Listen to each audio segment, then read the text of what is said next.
வணக்கம். திசைகளின் 5 மணி செய்திகள். பெரும்பான்மை ஆதரவு பெற்ற சாரா உதவி திட்டம், அதனால் கடைகளில் விற்று தீருகிறது அத்தியாவசிய பொருட்கள்.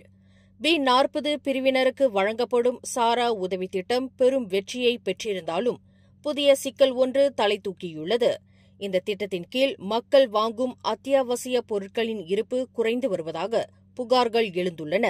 குறிப்பாக உள்நாட்டு அரிசி சில கடைகளில் முற்றிலுமாக விற்று தீர்ந்துள்ளது என்ற தெரியவந்துள்ளது. இந்த சிக்கலை தீர்க்க மக்கள் என்னென்ன பொருட்களை அதிகம் வாங்குகிறார்கள் என்பதை சாரா திட்டத்தின் தரவுகளை கொண்டு கண்காணிக்க வேண்டுமென தொடர்பு அமைச்சர் டாக்டர் ஃபாமி ஃபசீல் தெரிவித்துள்ளார். அதிகம் தேவைப்படும் பொருட்களுக்கு முன்னுரிமை அளிக்க வேண்டும் என்று அவர் வலியுறுத்தியுள்ளார். மலேசியாவின் பொருளாதார வளர்ச்சிக்கு முதுகெலும்பாக இருந்த இந்தோனேசிய தொழிலாளர்கள் தற்போது மலேசியாவை விட்டு வெளியேறுகின்றனர். மலேசியாவுக்கான இந்தோனேசிய தூதர் டாக்டர் ஹெர்மோனோ வெளியிட்ட திடுக்கிடும் தகவலின்படி கடந்த ஆண்டு 591,000 இருந்த தொழிலாளர்களின் எண்ணிக்கை தற்போது 543,000 குறைந்துள்ளது. மலேசியாவை விட ஜப்பான், தைவான், சிங்கப்பூர் போன்ற நாடுகளில் அதிக ஊதியம் கிடைப்பதால் இந்தோனேசியர்கள் அங்கு படையெடுக்கின்றனர். இதன் காரணமாக மலேசியாவுக்கு புதிய தொழிலாளர்களை அனுப்புவதில் இந்தோனேசியா ஆர்வம் காட்டவில்லை. எதிர்காலத்தில் இந்தோனேசிய தொழிலாளர்கள் மலேசியாவுக்கு வருவது மேலும் குறையும் என்று எதிர்பார்க்கப்படுகிறது. மலேசியாவின் பரபரப்பான அரசியல் வட்டாரங்களில் பூகம்பத்தை ஏற்படுத்தியிருக்கும் பல உயர்மட்ட ஊழல் வழக்குகள் குறித்த முக்கிய தகவல்கள் வருகிற செவ்வாய்க்கிழமை வெளியாக உள்ளன. முன்னாள் பிரதமர் டாக்டர் ஸ்ரீ இஸ்மாயில் சப்ரி யாக்கூப், ஒப் சிகாரோ என பெயரிடப்பட்ட பெரும் மோசடி வழக்கும், கோலாலம்பூர் மாநகராட்சி மன்ற உயர்மட்ட அதிகாரிகள் மீதான வழக்குகள் ஆகியவை குறித்த புதிய தகவல்களை மலேசிய ஊழல் தடுப்பு ஆணையத்தின் தலைவர் தான் ஸ்ரீ அசாம்பாக்கி அறிவிக்க உள்ளார். இந்த வழக்குகளில் பல 100 வங்கிக் கணக்குகள் சம்பந்தப்பட்டுள்ளதால் விசாரணைகள் மும்முரமாக நடந்து வருகின்றன.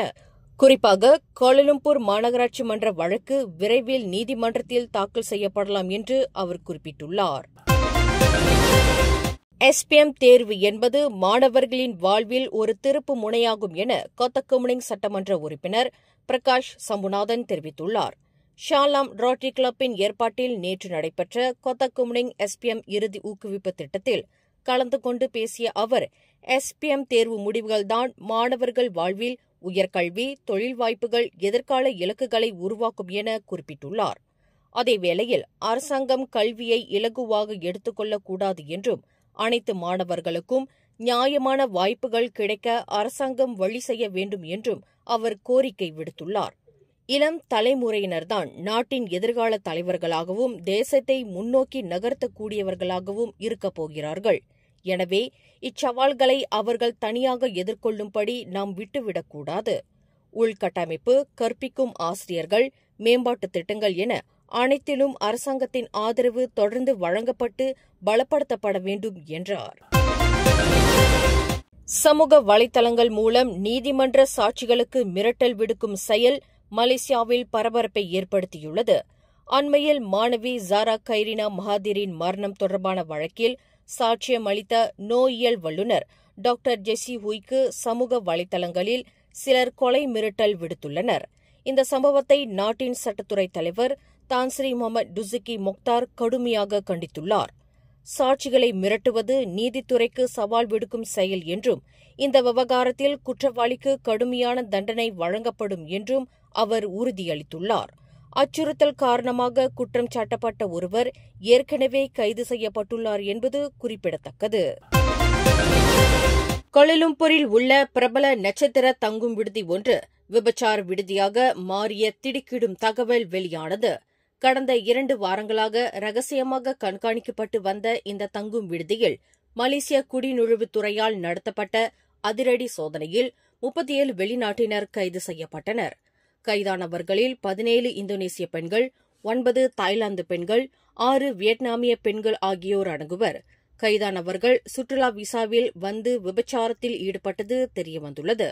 மேலும் இந்த மோசடி கும்பல் கடந்த செப்டம்பர் மாதம் முதல் இயங்கி வருவதாகவும் விசாரணையில் தெரியவந்ததாக மலேசிய குடிநுழைவுத்துறையின் தலைமை இயக்குநர் டாக்டர் ஜக்கரியா ஷாபான் தெரிவித்தார். மலேசியாவின் வானிலை தற்போது கணிக்க முடியாதபடி மாறி வருகிறது. சில இடங்களில் கடும் வறட்சி நிலவ, இன்னும் சில இடங்களில் திடீர் மழையும் புயலும் ஏற்படும் அபாயம் அதிகரித்துள்ளது. இத்தகைய எதிர்பாராத சூழலை சமாளிக்க மலேசிய தீயணைப்பு மீட்புப் படை அனைத்து அதிகாரிகளுக்கும் பணியாளர்களுக்கும் தயார் நிலையில் இருக்கும்படி அவசர கட்டளை பிறப்பித்துள்ளது. குறிப்பாக புயல் காரணமாக ஏற்படும் மரங்கள் விழுதல் போன்ற விபத்துகளை எதிர்கொள்ள தேவையான அனைத்து ஏற்பாடுகளையும் செய்து வருவதாக மலேசிய தீயணைப்பு மீட்புப் படையின் தலைமை இயக்குநர் டத்துஸ்ரீ நோர் இஷா முகமது தெரிவித்தார். போர் வீரர்கள் என அழைக்கப்படும் தீயணைப்பு வீரர்கள் எந்த நேரத்திலும் மக்களுக்கு உதவ தயாராக இருக்கின்றனர். இந்த ஆபத்து நிறைந்த காலநிலை குறித்து மக்கள் விழிப்புடன் இருக்க வேண்டும் என அவர் எச்சரித்துள்ளார்.